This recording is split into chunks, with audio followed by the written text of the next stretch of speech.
जय हिंद साथियों, आपके अपने परिवार ज्ञानोदय एकेडमी के यूट्यूब चैनल पर आप सभी का स्वागत है। आज फिर से 17 तारीख का फर्स्ट शिफ्ट का क्वेश्चन करने जा रहे हैं। तो आइए लेते हैं इसका पहला क्वेश्चन आपके सामने। अब यहाँ करा कि 3 व्यक्ति एम, एन और पी वे 150 मीटर लंबाई के एक गोलाकार ट्रैक के चारों ओर एक ही दिशा में चल रहे हैं और उनकी गति क्रमशः 20 मीटर पर सेकंड, 15 मीटर पर सेकंड और 12 मीटर पर सेकंड है। यदि वे समान समय में एक ही दिशा पर एक ही बिंदु से शुरू करते हैं तो किस समय के बाद वे पहली बार मिलेंगे, पहली बार मिल रहे हैं। कहने का मतलब है कि देखिए ये ट्रैक है आपके पास यहाँ पर ही। अब यहाँ पर इसका ट्रैक का लंबाई दिया हुआ है, कितना लंबाई दिया है तो ये दिया है 150 मीटर। और यहाँ से 3 व्यक्ति एक ही बिंदु से रनिंग कर रहा है। अब एक ही 15 मीटर एक ही दिशा में लोग रनिंग कर रहा है। एक 15 है, एक 20 है और कितना है 12 है। तो बोल रहा है कि इन लोग कितने समय बाद मिलेंगे एक बार। तो आप क्या करते हैं, समय निकाल लीजिए। समय क्या होगा, दूरी बटा में चाल, यानी कि दूरी तो सबका सेम ही है तो दूरी बटा में चाल। पहला का 20 मीटर पर सेकेंड है, कितना है, फिर दूरी बटा में चाल कितना है तो 15 है और फिर कितना है तो दूरी बटा में चाल यानी कि 12 है। अब क्या कीजिए कि इसका लसा निकाल लीजिए, इसका जो है एलसीएम निकाल दीजिए कि पहली बार कब मिलेंगे। आपको पता होगा कि फ्रैक्शन का जो लसा निकलता है यानी कि अंश का लसा यानी कि 150 का लसा कितना होगा तो 150 हो जाएगा। और हर का मसा होगा। मसा मतलब किसको होता है, ऐसा कौन संख्या जो इसको काट दे। अगर 5 लीजिएगा तो ये दोनों कटेगा, 12 तो नहीं कटेगा। अगर 4 लेते हैं 4 से ये कटेगा ये नहीं कटेगा। हमको ऐसा नंबर लेना है जो सबको काटना चाहिए। आप बोल सकते हैं सर नीचे वाला का जो मसा आएगा वो एक ही आएगा, यानी कि कह सकते हैं कि 150 सेकंड के बाद इन लोग क्या होंगे, एक बार मिलेंगे। वही बोला कि पहली बार कितने समय बाद मिलेंगे, यानी कि 150 सेकंड। देखिए तो ऑप्शन किस में है, ऑप्शन नंबर पहला। बस इसका टाइम का लसा निकाल देना था, बस यही करना था। बढ़ते हैं अगले क्वेश्चन पे हम लोग अपना। अब आ गया कि 0.13 और 0.12 का तृतीय अनुपात। बस लगा दीजिए 0.13 पहला बटा में दूसरा और फिर दूसरा बटा में तीसरा, वो निकालना तो उसको x मान लिए। अब देखिए 0.2 अंक बाद यहाँ भी, 0.2 अंक बाद यहाँ भी, तो ये दशमलव कैंसिल आउट हो गया। अब 13 कम 13, 13 चौके 52, यानी कि एक बार कितना आया तो 0.52 गुने 4 तो 50 चौके 200 और 4 गुना के 8, तो आप बोलते हैं सर 208, लेकिन 2 अंक दशमलव तो यहाँ पर दशमलव बैठ जाता है, यानी कि 2.08। देखिए तो किसमें है, ऑप्शन नंबर डी। आसान है।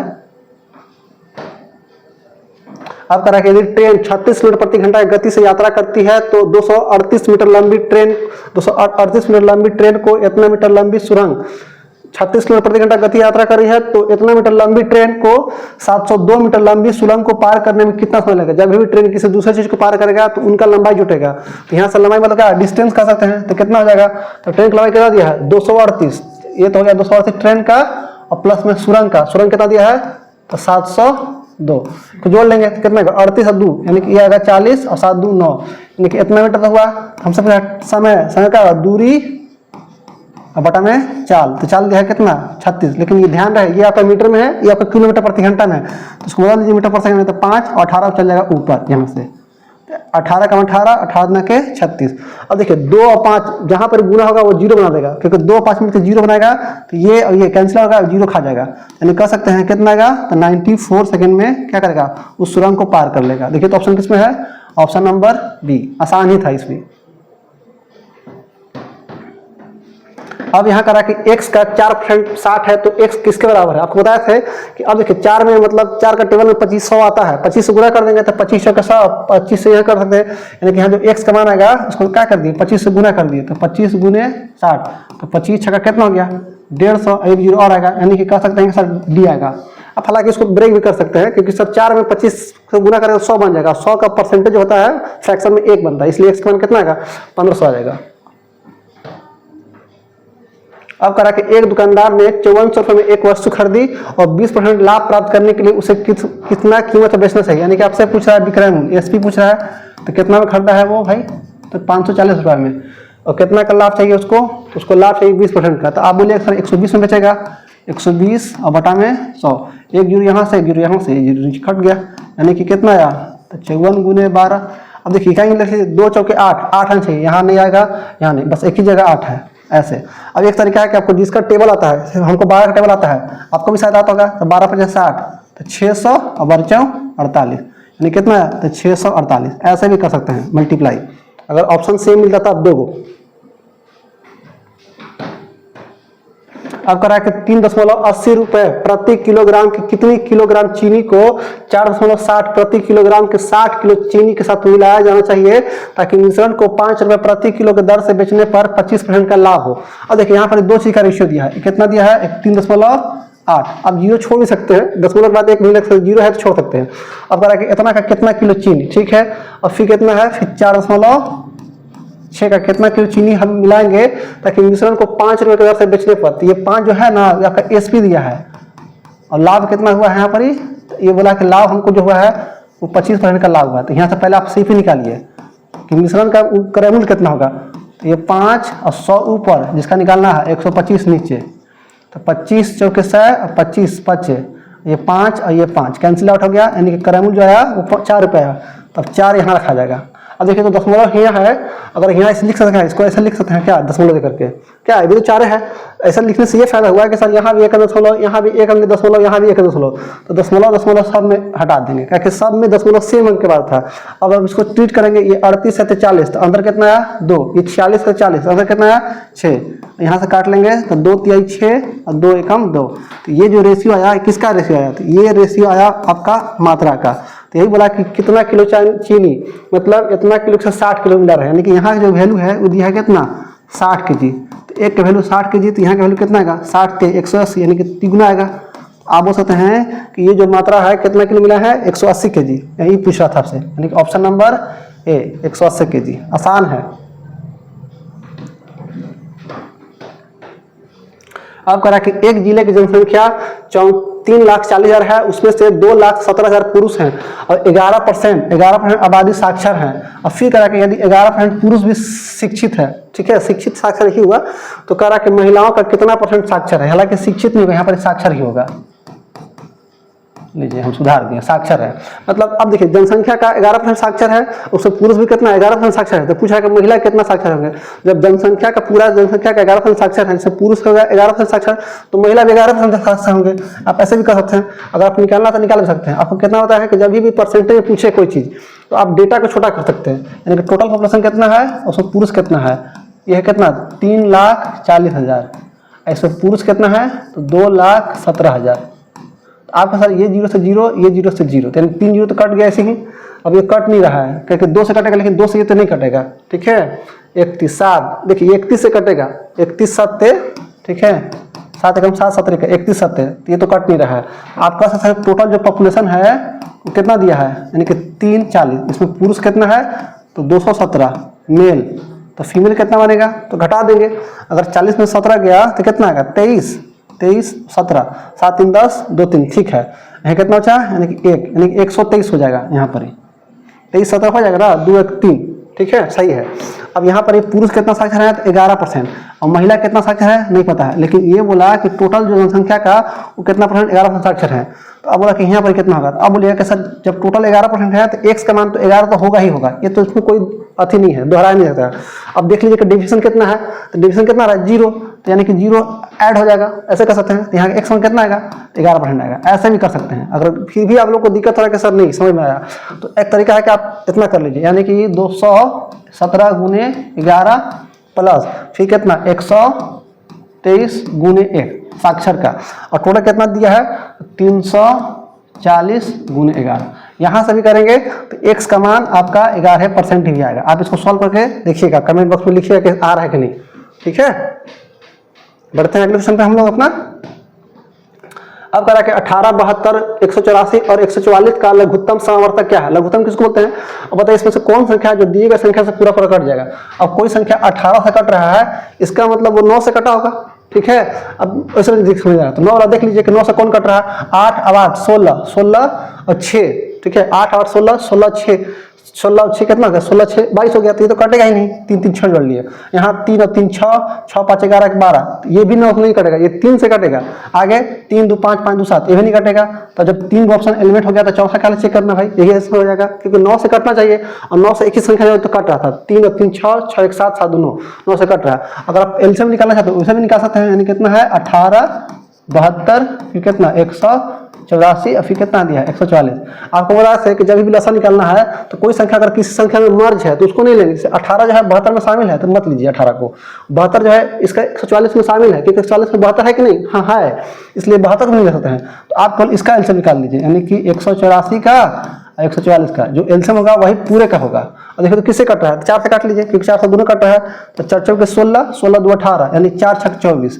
अभी कितना है 4 3 12, 12 फिर 2 और 4 8 32, ठीक इसी 4 छक 24 ना, 4 3 12 हो गया 2, तो 4 छक 24 है ना यार। फिर किससे कटेगा, अब 4 से नहीं कटेगा, 46 है तो 2 से काट लेंगे, कितना ये तो कटेगा 23 का और कितना 18 का। अब कोई संख्या नहीं है कि काटेगा, क्योंकि 23 प्राइम नंबर आ गया। तो आप बोल सकते हैं 4 में 8, यानी कि 4 × 2 × 23 × 18 कितना का 4 में 8, 8 × 23 तो 23 हुआ 8 184 और गुने 18। अब यहाँ से भी करते हैं 8 चौक 32, इकाई 2 आएगा। देखिए 2 एक ही जगह था, बस लगा के आगे बढ़ते हैं। इसको हालांकि गुना भी कर सकते हैं, 18 का टेबल आता है 18 गुने सीधा 18 कीजिए, 18 का स्क्वायर 324, अब 1 0 और 18 चौक 72, ऐसे भी कर सकते हैं। 2 7 4 11 32 अब 1 33, वो भी आता, जो कि ऑप्शन कितना आ गया 33 12 यहाँ भी है, आसान था। एलसीएम निकालिए मत बैठ करके, ऑप्शन से एलिमिनेट कर दीजिए, तरीका हो गया वो। अब यहाँ करा के देखिए अब सिंप्लीफिकेशन आ गया। अब देखिए तो पहले तो डिवाइड लग जाएगा, तो ये तो 16 इसी रहेगा, 16 प्लस 10 से भागा देंगे, 10 को भागा देंगे 5 से, कितना का 2 और 3 तरीके 9, 16 2 18, 18 से 9 चला गया तो कितना आएगा, अब सर 9 में आएगा। देखिए तो किसमें है, ऑप्शन नंबर सी, आसान है ये। अब करा कि एक दवा में 60% पदार्थ एस है और 40% पदार्थ टी है, मतलब दो गहते हैं, एक एस है और एक टी है। इसमें मात्रा दिया है कि भाई इस पदार्थ में कितना है, यानी कि 60% आपका एस है तो 40% क्या है आपका टी है। अच्छा ठीक है। अब कह रहा है यदि एस का क्रय मूल्य 30 से 40 रुपया हो गया, मतलब इसका जो है पहले था 30 रुपया, अब वो कितना हो गया, अभी हो गया 40 रुपया। ठीक है आगे बढ़ते हैं। अब इतना तक बढ़ जाता है, लेकिन टी जो है, टी का क्रय मूल्य पहले 30 था अब 20 हो गया, यानी कि इसका जो क्रय मूल्य था पहले 30 था अब कितना हो गया 20 हो गया। तो आपसे पूछ रहा है कि दवा का लागत परसेंट बताना है, वही परसेंट में, देखिए परसेंट में आ गया। तो एक चीज है कि यहाँ पर ये 60 था ये 40 था, ये पहले 30 मिला था अब 40 रुपये हो गया, अब पहले 30 था अब ये कितना हो गया 20 मिलने लगा। तो कह रहा है कि इसका जो रेट में फ्लैक्चुएशन जो दिखा वो कितना परसेंट बढ़ रहा है या कितना परसेंट घट रहा है, आप देख लीजिए। अब देखिए मात्रा का आप छोटा कर सकते हैं, कितना बोले कि मात्रा का छोटा कर सकते हैं, इसको कर दे छोटा तो कट रहा है 20 से, तो 20 23 60 और 20 दूना के 40। तो आप बोलिए कि फर्स्ट टाइम जब था तो ये 30 का मिला था, अब ये कितना खर्च था 2 यानी 3 आपका साथ 3 गुने 30 और यहाँ कितना खर्च है 2 यानी कि 2 गुने 30 ये वाला। तो 30 3 90 और 30 गुना का 60 यानी कितना हुआ, अब सर यहाँ तो 150 था, 30 3 90 और 3 गुना का 6 यानी कह सकते हैं 9 और 6 15 यानी कि 150 रुपये यहाँ पर आपको खरीदने में लग रहा था। इसके बाद हुआ क्या दूसरा कंडीशन में, जब गए मार्केट में तब 30 का नहीं मिल रहा वो 40 का मिल रहा है, यानी कितना 3 मात्रा में कितना 40 का, यहाँ कितना 2 लेकिन कितना 20 का। अब ये घट गया, इसका दाम बढ़ गया, तो यहाँ कितना तो 40 था 120 और ये कितना हो गया 20 दूना के 40 तो 120 40 यानी कितना 160। अब कोई चीज 150 से 160 हो गया तो कितना दाम तो बढ़ गया, तो ये लागत में कितना बढ़ेगा। ठीक है डिक्रीजिंग तो नहीं होगा भाई, डिक्रीजिंग तो नहीं होगा। आगे देख लेते हैं कितना बढ़ गया, तो अब इसका 10 बढ़ा कितना पर तो 150 पर, अब इंटू 100 क्योंकि परसेंट निकालना है। अब 1 0 से 1 0 कैंसिल आउट। अब देखिए तो फिर से कट रहा है 5 से काट लेंगे तो 5 में 10 और 5 तिहाई 15 और फिर 3 से नहीं कटा तो यानी कितना आया तो 20 बटा में 3 यानी कि भागा देंगे तो 6.2/3%। इसी को कितना बोल रहे हैं कि 6.66% लिखता है, यानी कि इतना क्या होगा बढ़ेगा। ठीक है ये तो बढ़ा ना 150 यानी कि क्या होगा ये वृद्धि हो गया। देखिए तो किसमें है वृद्धि। ठीक है ये वाला इंक्रीजिंग, ये वाला नहीं। ठीक है यहाँ पर डी होगा ऑप्शन में। आसान है बस थोड़ा सा केवल की कैलकुलेशन, उतना भी नहीं है, आपको इजी बताया है। अब कह रहा है देखिए थोड़ा सा टफ दे तो आसान दे दिया। ठीक है कितना आएगा ये माइनस तो 9 रहेगा ही। अब देखिए इसको जब भागा देंगे तो -60 को डिवाइड करें -12 से, तो ये तो माइनस रहेगा ही रहेगा। कितना 12 5 60 यानी कि 5 आ जाएगा। अभी कितना माइनस और 3 के 24 तो कितना आएगा -9 24 और 5 29। ठीक है माइनस में और 29 और 9 तो -38 9 9 18 2 1 3। देखिए तो किसमें है ऑप्शन नंबर ए -38। अब करा कि एक रेफ्रिजरेटर में बर्फ का डिब्बा 36 सेंटीमीटर गहरा है, 16 मीटर ऊंचा है, 16 सेंटीमीटर ऊंचा है, 12 सेंटीमीटर चौड़ा है। यदि प्रत्येक घन का टुकड़ा 4 सेंटीमीटर है तो इसमें कितने बर्फ के टुकड़े रखे जाते हैं। मतलब अब देखिए कोई डब्बा है, तो डब्बा जो है किस शेप का होता है, तो वो होता है घनाभ शेप का। और घनाभ का वॉल्यूम क्या है, क्योंकि आप वॉल्यूम कोई चीज रख रहे हैं तो क्या करेगा, स्पेस घेरेगा। स्पेस घेरेगा इसका मतलब आपका सर वॉल्यूम कितना आएगा, इसका मतलब रेफ्रिजरेटर का वॉल्यूम और एक घन का जो आप घन का रख रहे हैं उसका वॉल्यूम देखेंगे कितने के घन के बराबर हो जाएगा। इसका वॉल्यूम कर दीजिए। तो रेफ्रिजरेटर में कितना बर्फ का जो डिब्बा है, बर्फ का डिब्बा कितना है, 36 है, 16 है और 12 है। इसका वॉल्यूम कर दीजिए, यानी कह सकते हैं सर वॉल्यूम बराबर वॉल्यूम। तो कितना है 36 सेंटीमीटर, फिर कितना है 16, फिर कितना है 12 सेंटीमीटर, इसका वॉल्यूम, यानी इतना वॉल्यूम का है। और इसमें हम एक सामान रख रहे हैं कितना का, उस जो बर्फ का जो टुकड़ा रख रहे हैं उसका जो वॉल्यूम है कितना है, सॉरी साइड जो है वो 4 है, तो वॉल्यूम कितना होगा, तो घन का जो वॉल्यूम होता है कितना, भुजा का क्यूब, यानी कि 4 × 4 × 4। तो एक घन का वॉल्यूम इतना आया, तो हमको कितना वॉल्यूम रख सकते हैं, तो मान लीजिए हम एन वॉल्यूम रख सकते हैं, नंबर ऑफ एन। अब काट लीजिए इसको, तो 4 से कितना है, 4 9 36, कितना 4 से 4 6 16, फिर 4 से 4 23 12, यानी कि नंबर ऑफ जो आएगा घन कितना आएगा, तो 9 चौके 36, 36 से कितना, तो 108, यानी कि 108 आप मतलब उसमें रख सकते हैं वॉल्यूम। ठीक है, 108 घन का वॉल्यूम रख सकते हैं, यानी सॉरी वॉल्यूम में 108 टुकड़ा घन रख सकते हैं। आसान था। अब यहाँ देखिए सिंप्लीफिकेशन आ गया, भागा दे लीजिए कितना, 60 से भागा, 60 को भागा देंगे 5 से, तो 12 × 5 = 60। आगे बढ़ जाएंगे, 4 से भागा देंगे तो कितना, 14 चौके 56, तो ये तो आया 14। आगे और देखिए 9 में से 6 जाएगा तो 3, तो ये और ये तो कैंसिल आउट हो गया, यानी कि कितना, फिर से आया 14, यानी कि 12, फिर कितना, तो 14 × 28, यानी कितना है 28। अब 8 × 16, यानी इकाई 6 बनेगा, तो 6 तो यहाँ नहीं है, यहाँ नहीं है, बस एक ही जगह ही है। अब लगाइए, आगे बढ़ जाइए। अब किसी का टेबल आता है, ऐसे करते हैं 12 × 24, तो 240 और 12 8 96, इसको मान लीजिए 100, तो 100 और 200, यहाँ से 200 और 100 340, लेकिन 4 ज़्यादा ले लीजिए, 4 कम कर दीजिए, तो 336, जैसे जोड़ना है वैसे जोड़ लीजिए आपको। अब करा के एक निश्चित काम को करने के लिए Q और R वैकल्पिक दिनों में काम करते हैं। Q पहले दिन काम करना शुरू करता है और Q अकेले काम को 56 दिन में पूरा कर सकता है। यदि काम जो है 37.5 दिन में पूरा हो जाता है तो R अकेले समान काम का आधा भाग कितने समय में पूरा कर सकता है। अब देखिए Q और R जो है वैकल्पिक दिन में काम कर रहा है और फिर बोला कि Q जो है अगर उस काम को अकेले करता तो वो 56 दिन में निकालता है। ये आपके पास दिया है कि 56 दिन में Q जो है वो काम को पूरा करता है, लेकिन पूरा काम होने में कितना दिन लगा है, 37.5 दिन। मतलब 37.5 दिन में उन लोग जो है वैकल्पिक दिन में काम कर दिया, यानी कि पहले Q किया फिर R किया फिर पहले Q फिर R, क्योंकि Q से शुरुआत हो रहा है, Q पहले दिन से काम शुरू करता है। अब देखिए तो R का सर 18 दिन तो एक ही होगा, 18 दिन तो एक ही होगा, हाफ ले लिए। 37 तो हाफ नहीं होगा, तो 38 तो हाफ होगा, 18 दिन ये किया 18 दिन ये कर लिया, ठीक है। अब 37.5 है तो फिर एक दिन कौन आएगा, तो फिर से Q आएगा, तो इसके समय कितना बचेगा, तो आधा दिन बचेगा। यानी कि आप बोल सकते हैं कि ये करिएगा 19 दिन और R जो करेगा 18.5 दिन करेगा। हाँ, लेकिन यहाँ आगे एक बात बोला है कि Q जो है अकेले 56 दिन में काम करता था, यानी कि 56 दिन में पूरा काम करता है, लेकिन Q किया कितना दिन काम किया है, तो 19 दिन।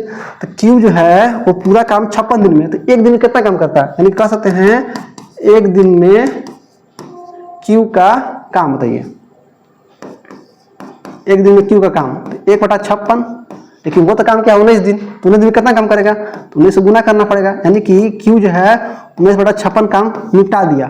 तो बाकी काम क्या किया होगा, तो शेष काम क्या किया होगा, ये केवल लैंग्वेज वाला है, आप समझिएगा। शेष काम कौन किया होगा, तो शेष काम किया होगा R, तो शेष काम कौन किया होगा, शेष काम R कितना दिन किया होगा, तो 18.5 दिन में किया होगा। अब कितना काम किया है, तो शेष काम किया है, यानी कि 19/56 काम कर दिया, तो Q R कितना करेगा, तो 56 तो रहेगा ही, इसको घटा देंगे, इसको जो है घटा देंगे, तो आप घटा लीजिए 20, 56 में से 20 गया तो 36 और 1 37, तो आप बोले सर 37 काम किया, तो ये जो 37/56 काम किया कितना दिन किया, तो 18.5 दिन में। तो आप कह सकते हैं यहाँ से, आप यहाँ से कह सकते हैं कि 18.5 दिन में, यानी कितना काम 18.5, या उल्टा कर सकते हैं कि आप कह सकते हैं कि 36/56 काम कितना दिन में, 18.5 दिन में, यानी इतना काम किया 18 दिन में। तो यानी कि एक काम, या कह सकते हैं पूरा काम, तो पूरा काम कितना लगेगा, तो 18.5 तो ये इसी रहेगा, ये उल्टा हो जाता है, कितना आसान है, यानी कि 56 ऊपर और 37 नीचे।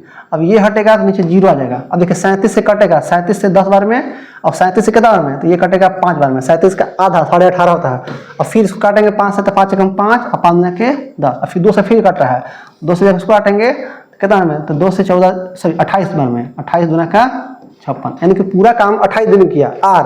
आर जो है वो पूरा काम 28 दिन में, लेकिन हमसे यही नहीं पूछा है, बस हम लोग पहुंच गए आंसर पे। तो कह रहा है समान काम का आधा काम, अगर पूरा काम 28 दिन में तो आधा काम कितना दिन कीजिएगा। आप बोले सर आधा दिन लगेगा, यानी कि 28 दिन कितना दिन लगेगा, तो 14 दिन लगेगा। तो यही तो आपसे पूछा था।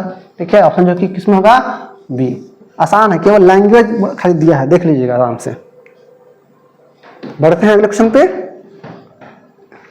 अब यहाँ कह रहा है कि मोहन ने 153 कुर्सियां बेची, उसे 68 कुर्सी के विक्रय मूल्य के बराबर लाभ हुआ, उसका लाभ %। तो हमने माना कि एक कुर्सी का विक्रय मूल्य 1 रुपया, अगर एक कुर्सी का विक्रय मूल्य 1 रुपया तो लाभ कितना हुआ है, तो कह रहा है कि 168 कुर्सी के विक्रय मूल्य के बराबर लाभ हुआ है। तो हमने मान लिया अपने से भाई, क्योंकि लाभ % पूछा है तो आप डेटा कुछ भी ले सकते हैं। तो एक कुर्सी का विक्रय मूल्य 1 रुपया, तो लाभ कितना, तो 68 रुपया। और बेचा कितना है कुर्सी भाई, 153 गो। जब एक कुर्सी का दाम 1 रुपया तो बेचा है 153 कुर्सी, तो 153 रुपया विक्रय मूल्य है। तो सीपी कितना, तो सीपी छोटा होगा लाभ में, यानी कि 153 माइनस 68।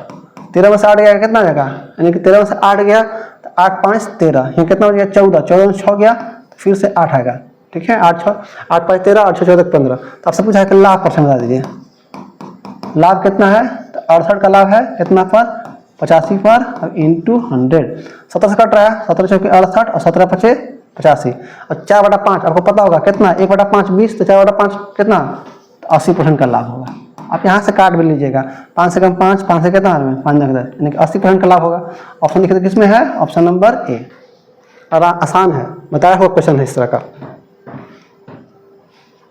फिर कह रहा है कि चेतन, विपुल और मोहन का औसत वजन 46 किलो है।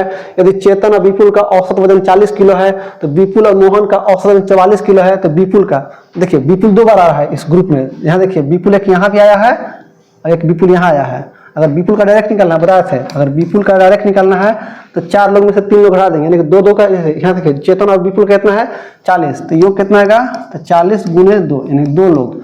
और फिर विपुल और मोहन का 44, तो योग कितना आएगा, तो 44 गुने 2, 2 लोग 2 लोग 4 लोग, और 4 लोग में से 3 लोग हटा दीजिए। अब विपुल, चेतन और मोहन तीनों का दिया कितना, तो 46, इसमें से 3 से गुना कर देंगे। यहाँ कितना आया 80, यहाँ कितना आया 88, और कितना 3 6 18, 3 6 12, 1 13। और देखिए 0 अब 8 आया, अब 8 में से 8 गया तो 0 आएगा। 0 देखिए तो कहाँ है, एक यहाँ एक यहाँ है। अब 8 अब 8 16, 16 में से 13 चला गया तो कितना आएगा, यानी कि 3 आएगा। आप कह सकते हैं कितना आएगा, 30 kg आएगा। यही तो आपसे पूछा था, इसका हालांकि बेसिक बताया हुआ चीज़ है, आसान है ये। ऐसा क्वेश्चन आएगा तो इसी तरह से अप्रोच करना है। बढ़ते हैं अगले क्वेश्चन पे हम लोग। अब कह रहा है कि एक मूल राशि पर साधारण ब्याज 8% प्रति वर्ष की दर से 3 वर्ष की अवधि के लिए 486 रुपये है, तो मूल राशि क्या है। अगर हम 100 रुपये देते हैं, अब समय 8% रेट दिए हैं, 8% समय दिया है 3 साल, तो आप हमको ब्याज कितना ला के दीजिएगा। अगर मूलधन 100 रुपये है तो ब्याज हमेशा R इंटू टी। और R कितना दिया है, R है 8, समय कितना दिया है 3। आप बोल सकते हैं कितना आएगा, 8 3 के 24 ब्याज मिलता है, लेकिन ब्याज मिला कितना है 486। तो बस लगाइए समानुपात कि 24 का वैल्यू कितना 486, तो मूल राशि कितना पूछा है 100 का वाट। और देखिए 8 और 6 14, 14 6 20, मतलब ये तो 4 से तो नहीं कटेगा, 3 से भी कटेगा, 2 से काट लेते हैं। ठीक है, 486 ना है, 486 है, हाँ ठीक है। अब 8 3 के 24, ठीक है, 2 से काट लेते हैं, 2 से काटेगा ये होगा 12 बार में, और 2 से 2 4 3।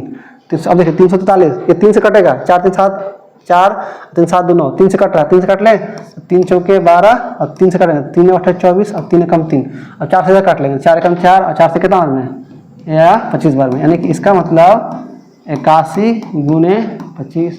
अब 5 आएगा, 5 यहाँ नहीं है, यहाँ है, एक यहाँ है, तो गुना कर लीजिए। हालांकि आ गया 2 जगह तो कोई दिक्कत नहीं, पैनिक मत होइए। 81 में दिखाई देता है 9 से कटना चाहिए। अब देखिए तो 5 6 और 2 8, ये 9 से नहीं कटता है, इसका मतलब सब बी हो जाएगा ऑप्शन में।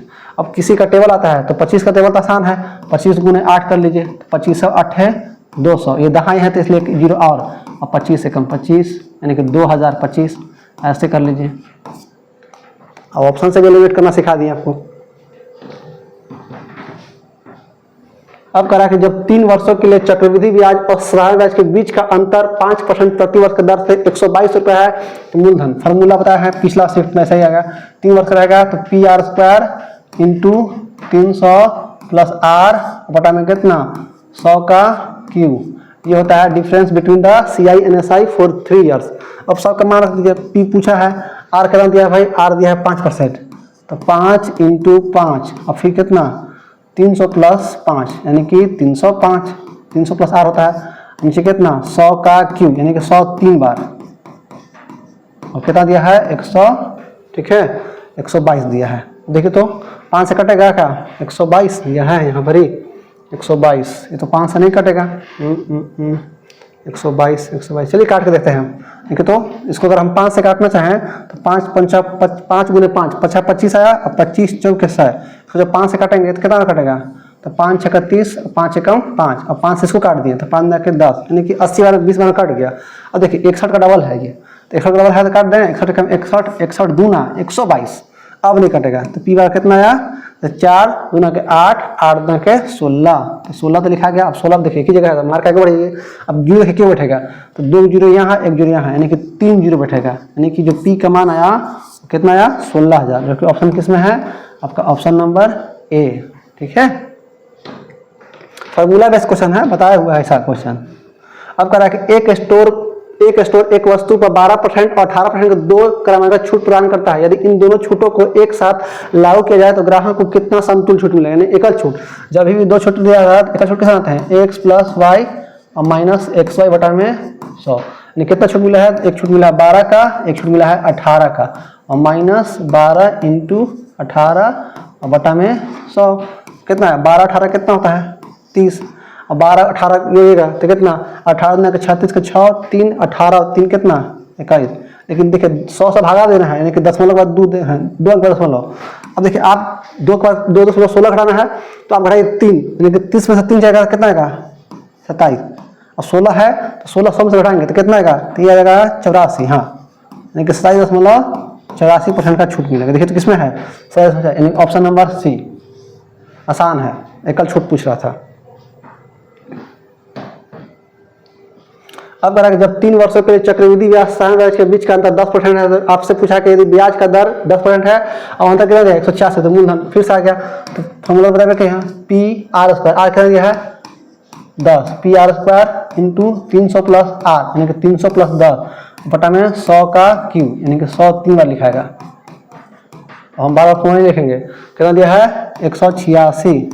अब सॉल्व कर लीजिए, 1 2 3 1 2 3, अब देखिए 1 3 6 186, यहाँ से कट गया, 6 बार में कट गया, यानी कि पी का जो मान आया कितना है 6 तो रहेगा, 1 गो और 2 गो यानी कि 3 गो रहेगा पी का मान, ये कितना आएगा 6000 आएगा। देखिए तो ऑप्शन किस में है, ऑप्शन नंबर सी 6000, ठीक है। आपका 20वां क्वेश्चन हो गया। आपको अच्छा लगे तो लाइक कीजिए, चैनल को सब्सक्राइब कीजिए। मिलते हैं अगले वीडियो में, धन्यवाद।